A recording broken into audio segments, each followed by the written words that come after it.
Hi, Kim Faler. Hold on, we have to unmute you. This happens all the time. I can stay muted. It's fine. How are you? Good. How are you? Good, good. So thanks for joining us this week. We're really excited to talk with you about your work. Oh, thanks for having us. Thanks for having me. Absolutely, absolutely. So we're here for another installment of our Gallery 51 featured artist, and today we have the pleasure of talking with Kim Faler. And I'm Erica Wall with the Massachusetts College of Liberal Arts that hosts this through the Berkshire Cultural Resource Center. And we also have with us Veronica Preciado, who's the manager of Gallery 51. So again, we're just really excited. I think this is just exceptional timing that we're enough to have Mass Smoke and other arts institutions start to reopen, and that we get to see your work that had not had the opportunity to be seen for very long, if at all, before we went into Yeah. No, not at all. So we're really pleased about that. And you know, if people have, obviously people are, some are familiar with your work, but some are not. And we've put links to your website and talked a little bit about your practice. So we're going to let folks learn about you and all your accolades and all those wonderful things through that. I think we're just going to dive into our conversation. Okay. One of the things that I usually start out with is, where are you talking to us from? Yeah, I think I'm just down the street. I'm in North Adams. I'm in North Adams. I've been living in the area for about, I guess, a little over 10 years now. And Okay. but I sort of bounce back and forth between North Adams and Williamstown. But my husband and I bought a house a couple of years ago here, just walking distance from Massamoka, and we recently built a studio and sort of set our roots down here. And so I'm very much in North Adams right now. That's excellent. Yeah, it's always we really try and bring artists from all over globally, but we're always excited to talk with someone who is local and here with us. So, you know, one of the things this segment is intended to do is to not only share your wonderful work, but provide an opportunity for us to give folks who are pursuing careers in the arts a little bit of transparency behind how to navigate a career. Yep. But also to illuminate for folks outside of the art world what artists do and how they do it, but more importantly, how they sustain their practice. I'm a big advocate of kind of debunking the myth that artists can only thrive and sustain a practice in metropolitan spaces and cities. And I think here we have a neat opportunity, maybe a bit of an anomaly. So I'm wondering, like, share with us what was the decision to come specifically to North Adams, and how was it? I mean, it's being here for 10 years, it must be working fairly well. Tell us a little bit about the decision to stay here and how it's worked for your practice. Sure, yeah. So I graduated with my MFA from Cranbrook in 2008, which is in Detroit. And directly after graduation, my father passed away. And then I did a Fulbright scholarship to Brazil for a year. So I was traveling.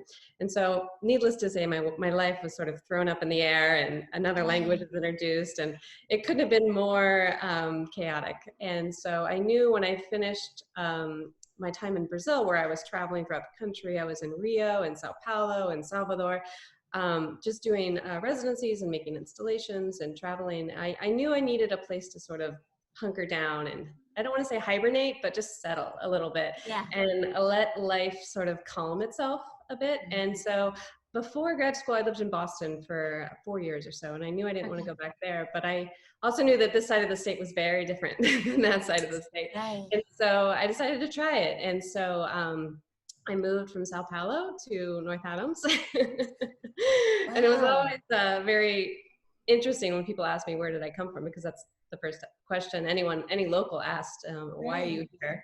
That becomes a very normal question after all these years to hear. But yeah, so I moved here, and I moved into the Beaver Mill and was able to have a beautiful live-work space that I know I could not afford in New York. My biggest fear after graduate school and traveling was not being able to make work. And so I knew I wanted to go somewhere where I could have the time, have the space, have the means to make the art. And so I lived over there for a while and rented a studio there for about 7 years. Okay. So it was a really great way to just, I mean, I think artists in general often feel like they're making art in the dark, but sometimes you need to make art in the dark. Sometimes you just need to sort of get through some things, and that's sort of where my head was after I finished graduate school. So that's why I stayed out here. That's an amazing story. So it's just kind of like coming here. And 10 years ago, Yeah. very different than. It was very different. There was no public 10 years ago. Which those of you that don't live here, it's sort of the staple restaurant. I guess we are, what would we call it? I don't want to, we're challenged in a couple of areas, but yeah. Yes. It was very dire back then, and it's becoming progressively more, accommodating to people Right. that have a food palette outside of Italian food. Yeah. So yeah, no, it was very different, but I quickly sort of fell into the community through Mass Mocha. I had a day job there for a couple of years, and so it was a really great opportunity to meet a ton of artists sort of coming in and going out, and also have the opportunity to have studio visits that I know that I wasn't able to have in New York. Have curators, have people coming through that are there to see the show at Mass Mocha, but if I'm down the street, they can easily. So that was a huge perk, just to be able to have access. I felt like it was a sort of backdoor to the art world to a lot of ways, because when people come out here, it's a very different sort of dynamic than in New York. I mean, there isn't that like, in case you missed it mentality here, because you'll see everything if you take your time. And so it's more applicable to opening up their timetable to studio visits and things like that. So that's sort of what it's me here. So in terms of your practice, the things that we really love about these opportunities is we get to see your space. I'm sure everybody's already like eyeing what's behind you. I wonder if you could just kind of tell us a little bit about your studio space. If you want to show us, great, or just kind of tell us how that has evolved, and if there's anything that you are working on, or it's kind of like your actual space. Yeah, sure. So like I said, we moved here about 2-3 years ago. It was an old Victorian that was in it was in dire straits a bit. And so we had to do a bit of rehab on it. And, but we bought it specifically because it had a 3-car garage in the back. And I figured that would be a very easy transition just to do a renovation with that. But then after talking to some architects, we realized it was the same price to build. And so we just build it in the backyard. So there's my kitchen right there. And so it's very easy. When we bought the house, I was also 8 months pregnant. And so I wanted to make sure that I could make it to the studio. That was a priority for me. And so we made it very I have no excuse. But so we hired our friends. I don't know if you know Mandy and James. They're architects in town. They run the Outside Gallery. Right. Okay. Yeah. So we hired them to design the space, and they did a spectacular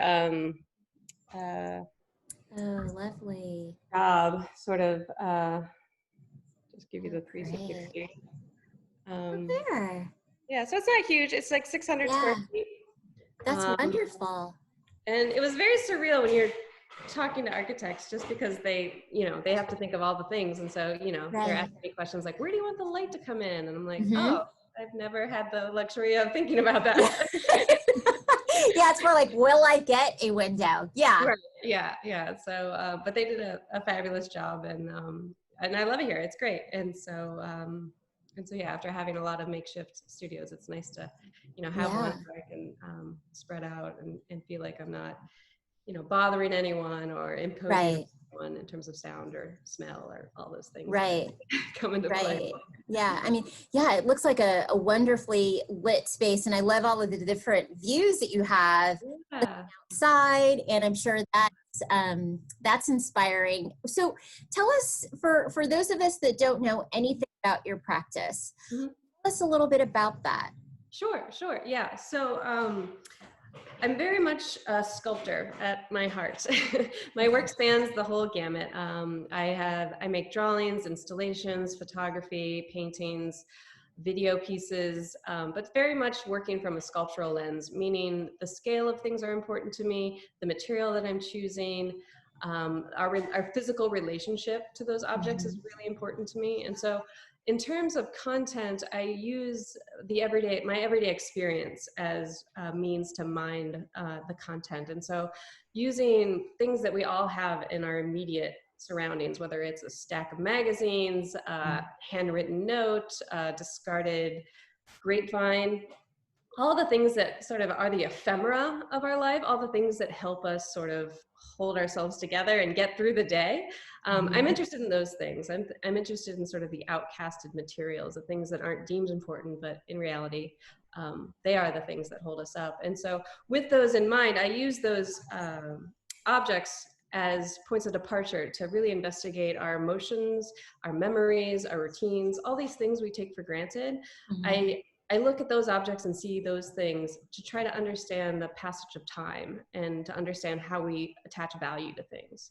And so I'm not interested in the functionality of objects, but more the emotional connection that we have to them.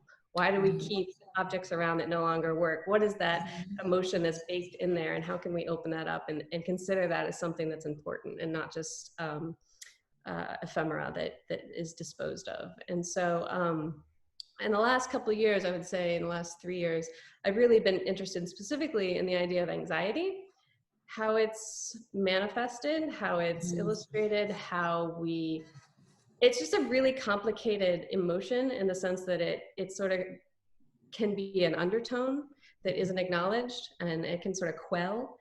And so I'm interested in sort of opening that up and seeing it as something that is there, acknowledging it and understanding our coping mechanisms, and that there are coping mechanisms. And so for the last couple of years, I've been thinking about manifestations of anxiety. And so in 2016, I have this book here that I've been working on, which we'll talk about later. But this was a piece I made in 2016. It's called The Weight.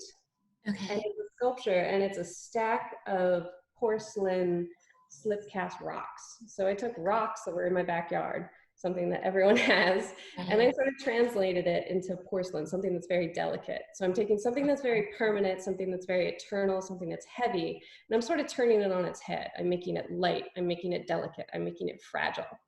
And with the sculpture, I'm stacking it upon one another. So sort of creating the tipping point, seeing how far we can push ourselves. Right. And then I've also created this scaffolding system, this sort of brace to hold it up, this crutch. I've become very interested in this idea of crutches and how we all have something that we hold on to, something that's holding us up, this idea of empathy or help that we all need. Right. I really like looking into that and acknowledging it, because I feel like it's often not acknowledged. Sure. So this piece is called The Weight. It's W-A-I-T. So I made this, I would never say that my work is, biographical, but obviously my life infiltrates it because it has to. And so this piece I was making while my husband was going up for tenure, while I was pregnant, while we were trying to buy this house. And so it was a lot, it was a lot. It was a lot of built up emotion. Yeah. And so I was just thinking about like reaching that tipping point and how can I illustrate that? And so that was a really pivotal piece for me. And since then I've been sort of looking into our physical manifestations of anxiety. And I cast a bunch of these. It's just a piece of glass. Well, it's a piece of clay that I then translated into glass, but it's, you can see my fingerprints in it. So that's all it is. Okay. So it's a very quick gesture, this very quick, emphatic gesture that I then translated into glass that now makes it delicate, that I could drop and shatter. You know what I mean? So really just thinking about how the material sort of imbues the concept, or how it can expand the concept. Like what is inherent about glass that glass can do that, a piece of clay can't do. Right. So this very much informed the work that's now at Mass MoCA, which is a series of portraits of wads of bubblegum. And so I took, let's see. Actually, I could bring up some images that you things that you have in your studio, but I don't want to, but if people haven't seen, maybe I'll just show a quick image. Sure. Okay. All right. All right. And get us out of the way. So you can walk us through. Sure.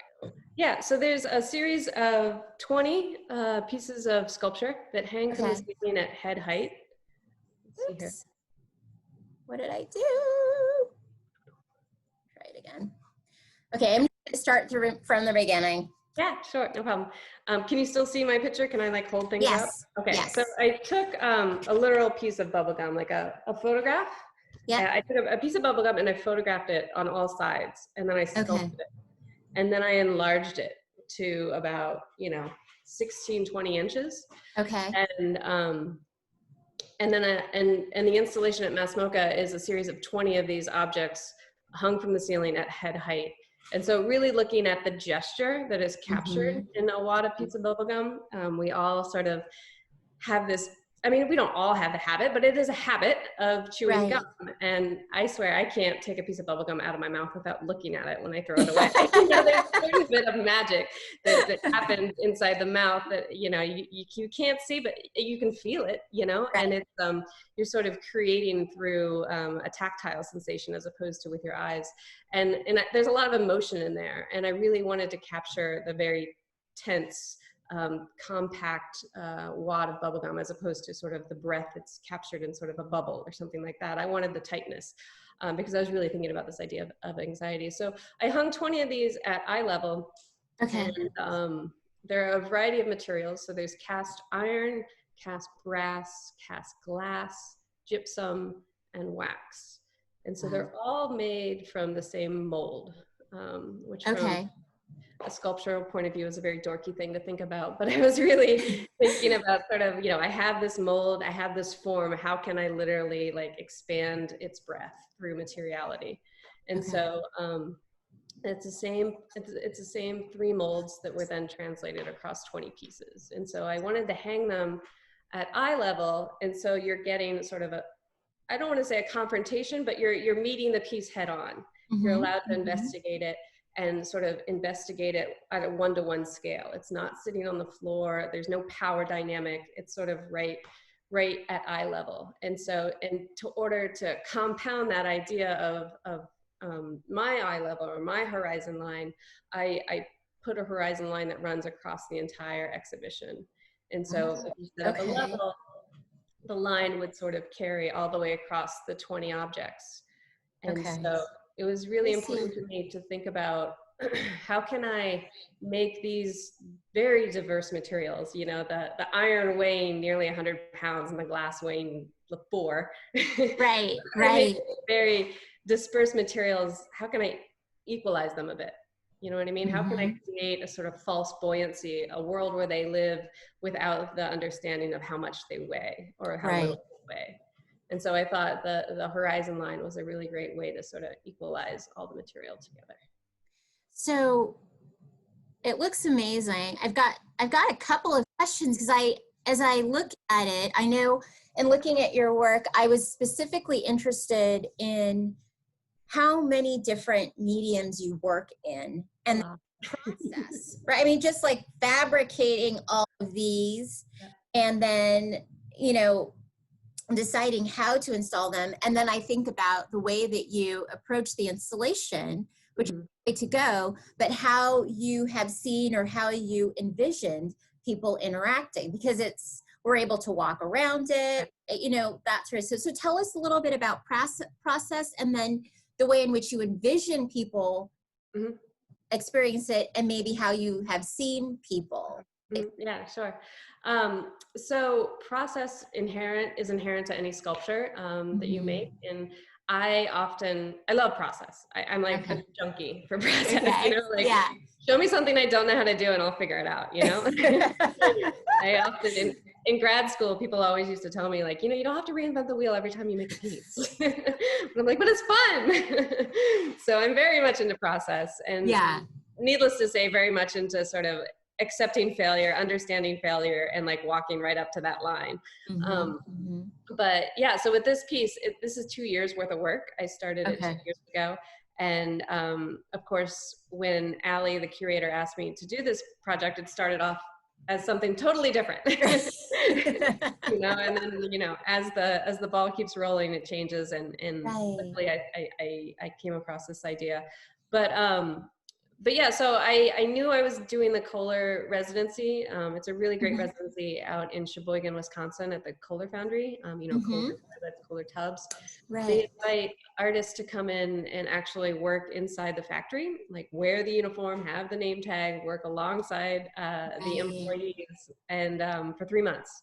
And it's magical because I mean, it's sort of hard to explain, but you know, you're in a factory. People are literally pumping things out by the minute, and you're like put right in the middle of that, and not expected to work at the same pace, but you know, when you're surrounded by that rhythm, by that, you know, the clocking in, clocking out mentality, it definitely snaps you into shape.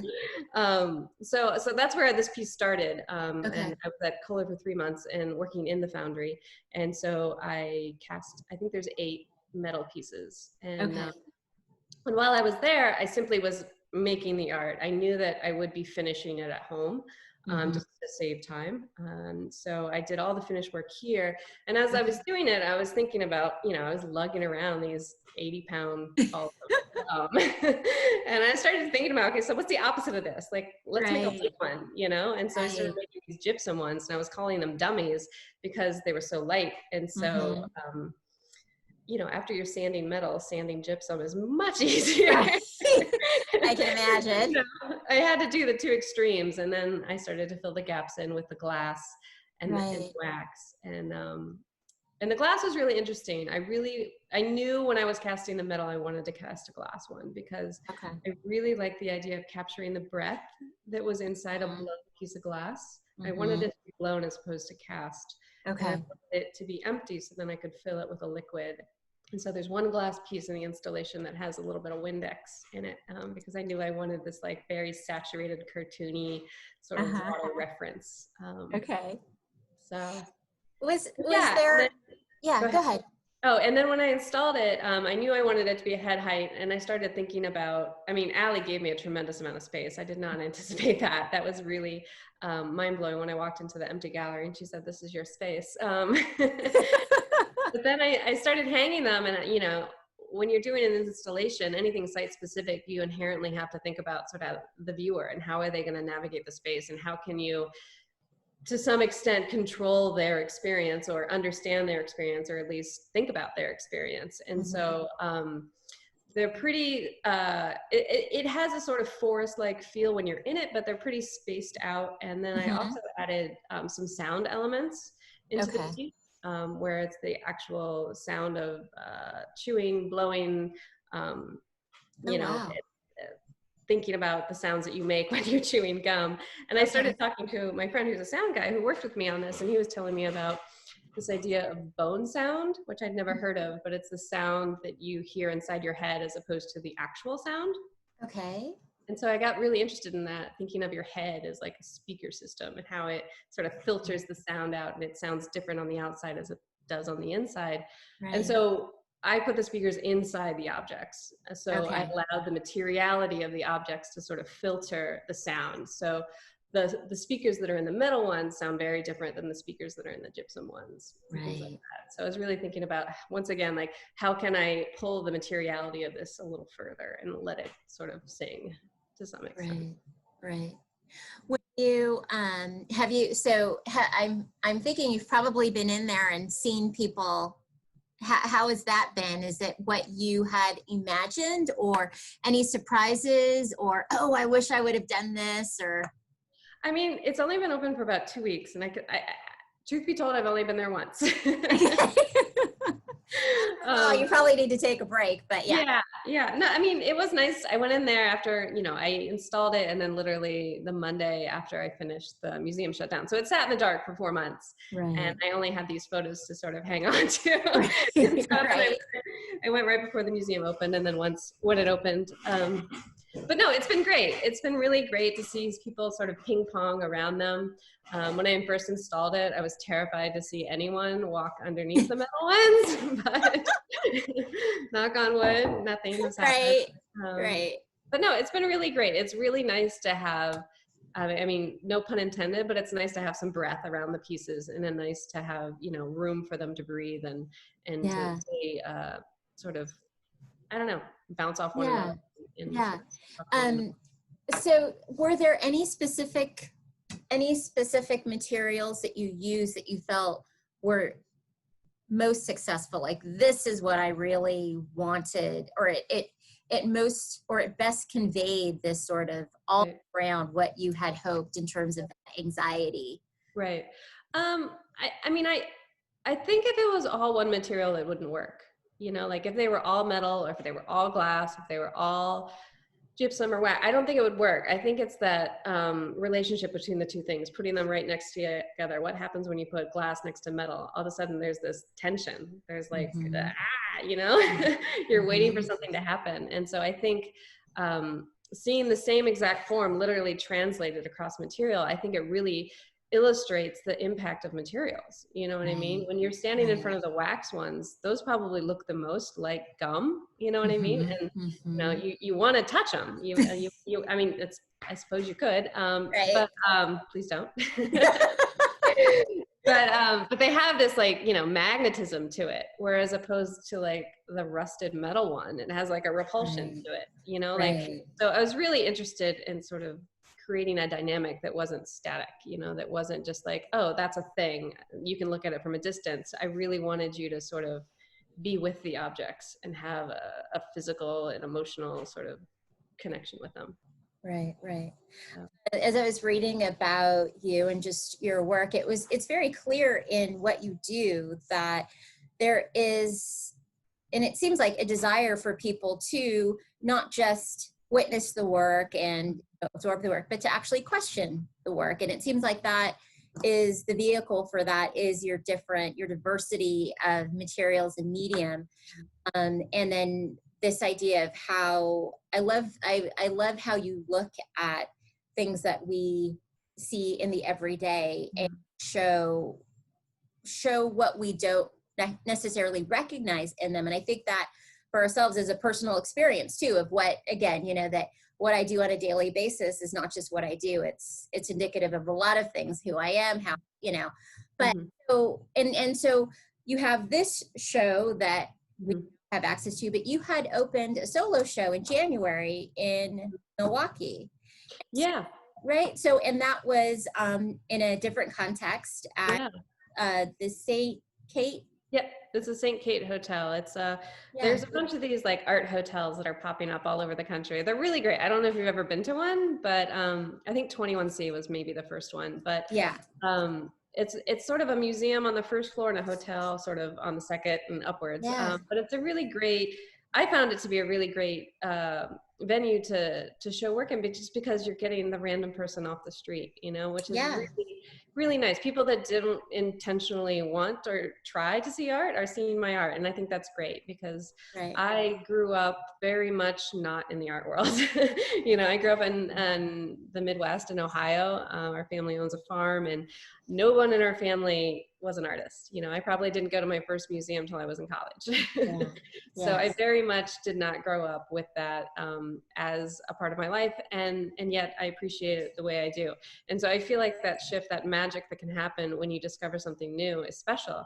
And so I really pride myself in making my work really accessible and Mhm. trying to make it visually captivating first. And then with your sitting with it, it sort of unfolds and will give back to you as much as you put into it. But I want there to be a visual component. So if you know nothing about art, you can still, you know, appreciate the material, the gesture, the color, the scale, something Yeah. that doesn't rely on art historical knowledge, something that is very inherent in all of us. I think Yeah. it's important to access that because, I mean, art is, it's its own world enough. It doesn't need to be more exclusive. And so I Right. really try to open my work up and just show it to people that wouldn't normally Yeah. try to see it.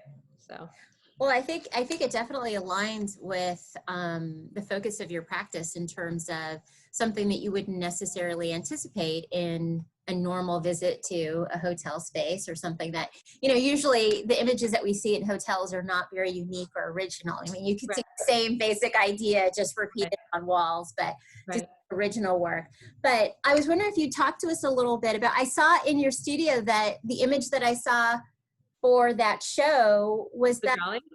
yeah, that with, Yeah, yeah, I can get it because for you. it talked, again, talking a little bit more about the use of materials. It seemed like you were exploring that, but in a different way than we see with the Mass Voca show, but it's still the same conceptually. So I just thought it's a neat comparison for people to see, again, the breadth of how you approach Yeah, this. yeah. So are you talking about the paintings or the installation?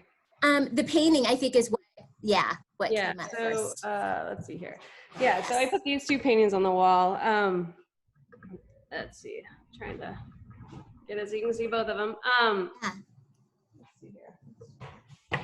Sorry, I'm still maneuvering around That's the okay. virtualness of the studio. We're used to it. Don't worry about it. Yeah, and so I started making these paintings and I made them for that show in Milwaukee. Yeah. And I kept them out because I feel like there's a lot to revisit and I want to expand upon them. But I started thinking about, well, number one, I started teaching painting. And so I sort of had to teach myself how to paint, which was really fun because I come from a sculpture background. Like I Right. took a painting class. I was like, what is mineral sphere? I don't even know. So I taught myself how to paint. Right. For admitting that. But I started thinking about the materiality of paint, of paintings. Right. I started thinking about the canvas, the actual structure, the stretcher bars, the canvas as a sort of piece of material that you're putting over the skeleton, and then also just sort of breaking down materials and letting them sort of make the mark. And so these are two paintings. This one's called Stuck, and this one is forget the name of this one. But both of them were sort of investigating the materiality. I can show close-ups of this one here. Okay. So I was really interested in sort of opening, obviously, the canvas Yeah. up and allowing you to sort of see the layers. Yeah. Here, you have a stretcher bar, you have a piece of blue foam for God knows what reason, and then the actual picture plane. And then I was thinking about gesture and sort of what can be caught in the quick motion and how can I slow down the quick. And so here I have a pencil line that is then sort of translated into wire that then sort of expands off the picture plane and cuts through the wood here. And then I knew there was like something. I make these very intuitively. They're very different than my sculpture. My sculpture takes a long time, as you would imagine. Yeah. And these are very quick and truthfully fun to Yeah. make Yeah. because I give myself a little bit more permission with them. I don't feel the sort of I don't want to say investment, but I don't feel the weight of the history of sculpture on these. I feel like they're a little bit more open. And so when I finished this, I knew that there was something missing, and I started thinking about when you're handling paintings and how you're supposed to wear blue gloves and protect it from handprints, and so I went out of my way to put handprints all over it. And it was really funny. It's plaster dust, the handprints. Okay. I could not figure out a way to make that permanent because it's such Right. a ephemeral material, and so they're just ephemeral, and I could wipe them away and put them back and wipe them away and put them back. But that was a fun piece to sort of make. Yeah, like I said, I mean, when I was just looking through the body of your work, and again, just you can still understand the importance of materials, but also understanding the different characteristics of the materials that you use. So when and I'm glad you told me that those are fingerprints. I was like, what is that? Did she like or but to really understand that, and also the way that you create a bit of illusion in your work in terms of depth, and it's very clear with the 3D work, but there's still a little bit again with the Windex inside. Is that solid? Is it a liquid? And so it was really amazing to see such, again, a broad range in the work, but still keeping that focus on these ideas of the material and the weight and how we experience and understand, I think is really important when we look at, and I guess this is a question for you. I mean, I talk with so many different artists about their practice, and I think most artists may be known for working in a particular medium, but work across many and don't necessarily want to be associated with just one, because that isn't really representative of their focus, but yet we associate them with. So I thought it was just, it's a really nice representation of that as part of practice too. Yeah, it's challenging because everyone wants to sort of put a post-it note on you, like, oh, you're the girl that makes the thing, or you're the guy that makes the thing. And I never wanted to be that. I very much love artists like Jim Hodges, where, you know, like, the work is the work and you can see the line of continuity, but you have to pay attention. You know what I mean? He'll surprise you like almost every time, but like you take the time to look at it, you'll see that it really is him. And I've always admired people like that, Bruce Nauman. And I mean, it's not an easy way to go about it. It's much easier to do the same thing over and over and over again. And the piece at Mass Mocha is probably my largest body of work that I've ever done in terms of investigating one form on different dimensions. But I mean, I think just overall, despite even, you know, disciplines, that a lot of what artists do, there is a process, but it does require a certain amount of investigation and research and experimentation. And it would be ridiculous to think that it can be done in just one medium, but also I think in the same token, how you explain that people just want to put a post-it, there's the art world that wants to put that post-it because it makes it much more easy to identify, to sell, all those things, without acknowledging artist process and how that evolves and may change. Will not be producing what you did 10 years ago, but to show, as you said, how a Kim Faler or Bruce Nauman actually shows that continual through line, but it just looks very different. It's challenging. I'm wondering, you know, in the midst of all of this, obviously you were working on this for 2 years. You've been, you have lots of different things going on, but then we all had to go into quarantine or shelter. How did that, if it did significantly, either in a positive or negative way, affect your practice? Or I think it'd be impossible to say it didn't affect it. I'm starting to call the pandemic as like the great reset button, because it's before and after, you know. Like I said earlier, I installed the work on a Friday, or finished it on a Friday, and by Monday the museum was closed. And so, you know, 2 years of work and no climax, you know, you have no opening. You have, like, what was even worse is that, like, I had the photos and I couldn't share them, you know, and so it's like it didn't exist. So it was this very strange sort of culmination to this huge project. And then in terms of my personal life, you know, I have a small daughter, daycare was shut down. I have an elderly mother, she moved here. And so a lot of upheaval happened, you know, and so, but I also think that a lot of great things happened too. You know, I gave myself a lot more permission than I typically used to in terms of how I spend my time. You know, I typically come up with a lot of my ideas or my processes like when I'm just sort of zoning out, either driving or in the shower. They're very passive sort of moments. And with the pandemic, you're getting a lot more of those moments. You know, and so I started to find a lot of joy in sort of yard work and weeding, and started to see that as a different type of studio work. You know, it releases another part of your brain that allows you some space to sort of think about things in a new light. And so, I mean, I think it's been challenging, but I also, you know, it got me to a different place than I was 4 months ago. So I mean, now I'm thinking about doing more community-driven work, and it's I would never thought I would have said that. I think that I think Veronica and I think through all of these conversations, we've heard those sentiments echoed. This idea of artists giving themselves permission to not have to do as much or do it a certain way, because again, I think in testament to your a study of anxiety, that is very much self-driven for artists. There are definitely deadlines, but you're taught in grad school, every moment is valuable. You have to keep, to have this moment, and everybody's telling you stop or it's not going to happen, I think it's a lot to process. It is.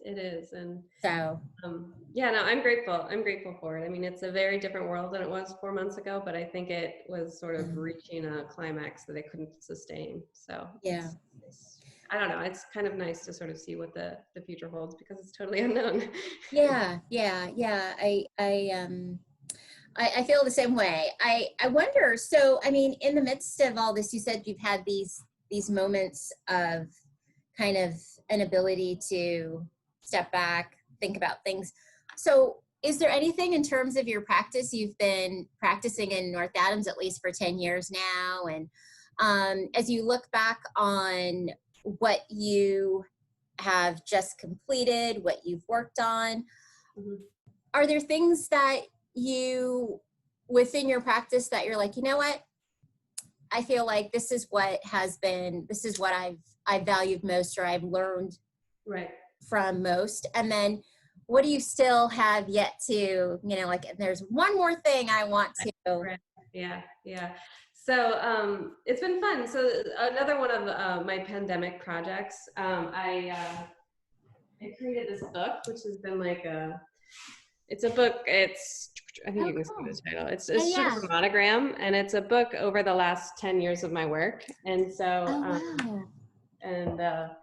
so it was a really great sort of way to literally put all my work in one place and see it as an object. And it's interesting. I think, you're oftentimes, you make a piece of work, it has its moment, and then it sits in a box, and it's nice to sort of pull things out and put it next to one another and realize that, some of the things that you made sort of haphazardly 10 years ago all of a sudden make sense. So I think that idea of valuing your sort of, I don't want to say nonchalant decisions that you're making, but like understanding that there is some gravity behind them and there is some logic, and you might not know it off the bat, but just maintaining just some confidence in that it'll make sense in the end. And I think that's become a mantra of mine, just in terms of doing things that aren't inside my wheelhouse, knowing that, at the end it'll work or it won't work, but it'll lead you to the next thing, which will work. Right. And I think also just maintaining a sense of curiosity. I think that's like a huge thing. It's really easy to sort of get bogged down in what other people are doing or get distracted, but really understanding what makes you tick and what gets you excited, because if you're excited about it, someone else will probably be excited about it. So I think just trying to maintain a sense of a wonder in the world is important. I just off the top of my head, one of the conversations we've been having with artists, especially emerging artists or those that are beginning their careers as studio artists, a lot of the growth and learning takes place within the criticism that, do you find at this point in your career that idea of criticism, I'm sure it comes from different places now, it can come from you and an artist talking about it, can come from a curator, it can come from a gallerist, all that sort of stuff, but do you still find that criticism or feedback plays the same role or is needed for you still at this point in your career? And what does that look like? I think it's hard to come by now. Criticism, like it's not, you don't have this sort of baked in group of people that are invested and interested and eager to see what is the last thing you made. You sort of have to really ask for it and look out for it. And even when you get it, question it. Because people, I mean, I think people that aren't in art school or aren't in the art world, they don't know that can be helpful information to give to an artist, saying that like, oh, this area here doesn't, like, tell me about that, walk me through that, they just think that every decision that you've made is some sort of made on authority and not, in question Right. in your eyes at all. So I think it's hard to get, and I don't get it very much. I think in my eyes, something that I've sort of trained myself to do is to open myself up a little bit more to talking about new ideas or sort of fragile ideas that I haven't fully fleshed out, and just talking about them without the object being in front of me, with friends over lunch, what have you. But really putting words to something that is sitting in the dark of my mind, to help Mm-hmm. articulate it before I actually get in the studio and make it. So Yeah. that's, And you said you're teaching painting. I was. No, you what? And then, oh, that's right, right. And then, so tell me about that with students. Like, do you approach it differently with students having been in your career at this point and having experienced that and knowing that? And Mhm. how do young artists receive that? Yeah. So I like to say that I'm an academic with a small a, not an academic with a big A. My husband's an academic with a big A. So I don't teach often, but when I do, I teach it very much from my perspective, which is, try to make it as open as possible, try to make it accessible. I think the students at universities that I've taught at really want to be taught the historical context of painting and the historical method of painting. They want to be told what to do. And I think like pulling out the rug a little bit and asking them what they want to do is Right. it's hard for them to sort of digest that. And but the students that are willing to sort of walk off that ledge, I think get a lot out of the class. Yeah. And the Yeah. students that, want the instruction manual about how to make a painting, I get a little frustrated because I clearly make paintings differently than they. Yeah, no, I always like to ask, especially for artists that do teach, because, and I think for, for all artists at different stages in their career, Mhm. I think it's a different thread, but I do find that it's important to understand like the role of that, and that it will evolve as your career evolves. And when you look back in retrospect, you'll see it very differently than you experience it right now. Oh yeah, yeah, no, it's Yeah. I don't think students realize how hard art is until they, jump into it and realize that they have to sort of create their own path and, go through the ugly parts and get on the other side and, look at the work when it's done. So, Right, right. yeah. I always say it's not for the faint of heart. It's a very vulnerable space. But I think, as you said, when you can jump off that ledge, you'll find how amazing Mhm. it can be to succeed or fail like that. That is part of the process. Yeah. Um, in the scope of all that we've talked about, Mhm. and you share your work with other folks or tell them about it, is there anything that you'd share with us that we wouldn't necessarily get or know when we walk through an exhibition of your work, or read about your work that tells a little bit more about your practice? Something we don't know and should know?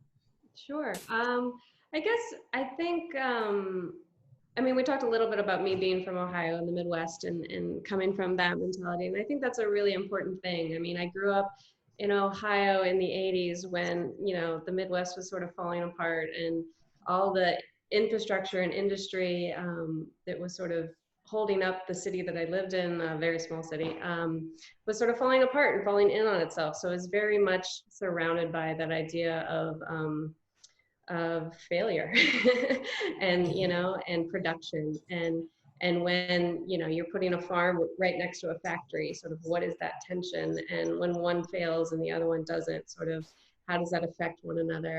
And I think that idea of just what we were talking about earlier, of sort of what is the emotional residue left over when something no longer works. I think that is sort of part of the backbone of sort of my upbringing, just trying to understand how to stand on sort of shaking ground and get your balance, while not knowing sort of where the next move will lead you. Yeah. So. So with all of that, I'm curious then. You said that there weren't any other artists in your family, or it was not. How did this really? How did this all spark? What determined this pursuit? I mean, probably stubbornness, probably because art was the one thing that no one was doing in my family and the one thing that no one knew anything about. And so, I mean, it was very young that I think I was 12. I was just like, this is what I'm doing. I'm an artist. And although it took me a long time to actually say I'm an artist, like when I was 12, I think I did tell my art teacher that. But, you know, it's just a slow,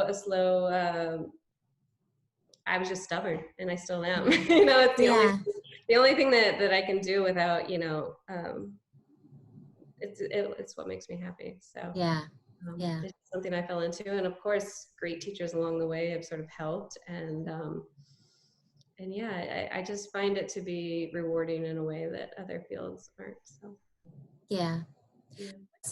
What's the one piece of advice you'd give to someone who has decided that they too are identifying themselves as an artist? Buckle up. No, don't buckle up. Know that there's a safety belt. It's fine. But you know, it's not easy, but it's fun. It's the most rewarding. It gives you the most freedom, and it allows you to sort of let your, you know, your weird flag fly. And so if it's something that you feel passionate about, and I mean, you'll do it no matter what. And that's just what you have to go up against, because it's much easier to find a job and find something stable, and there are a million roads that are easier. But I mean, if this is the road that you're walking down, just keep walking. No, I think that's really good advice. I think we often talk with artists, and of course our students at MCLA and other institutions, I'm sure too.